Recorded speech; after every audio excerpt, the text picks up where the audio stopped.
Sir కొద్దిగా drugs మీద brief అందరూ వచ్చారా? వచ్చారు. అదే రేవు పార్టీ గురించి నేను వచ్చినాయి అన్ని పేపర్లో కొన్ని నేను కూడా ఉన్నానని నేను అలాగే ఉన్నానని వచ్చింది కదా. నిన్న ఆల్రెడీ నేను ఎక్స్ప్లెయిన్ చేసుకున్నాను, అన్ని పేపర్లో రావడం జరిగింది. కానీ మీరు కూడా కొన్ని ఇన్సిడెంట్లు రాయడం ఎందుకంటే మంచిది, ఎందుకంటే పబ్లిక్ అవేర్నెస్ సొసైటీ వాక్ నుంచి మీరు అన్ని హైలైట్ చేసి వస్తే ఉన్న యూత్ డెఫినెట్గా దాన్ని చూసి నేర్చుకుంటారు. సో ఒకటే ఏంటంటే నేను మీ ద్వారా నేను అనేది ఏంటంటే ఫేక్ న్యూస్ మాత్రం ఒక పర్సన్ మీద రాయొద్దు అనేది నేను రిక్వెస్ట్ చేస్తున్నాను.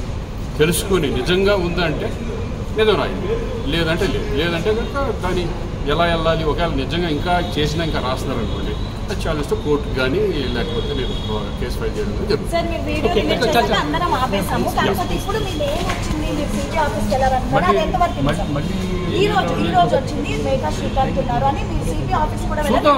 ఒకవేళ నిజంగా ఎవరన్నా రాస్తే నేను డైరెక్ట్ కోర్టుకి వెళ్తాను, కోర్టులో తెచ్చుకుంటాను, నేను ఫైల్ చేస్తాను. ఎందుకంటే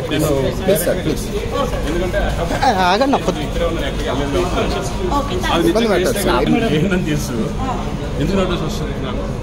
ఒకవేళ అటువంటిది వాళ్ళు కనుక ఫేక్ కనుక చేయగలిగితే నేను పోలీస్ స్టేషన్ కూడా కంప్లైంట్ ఇవ్వడానికి రెడీ.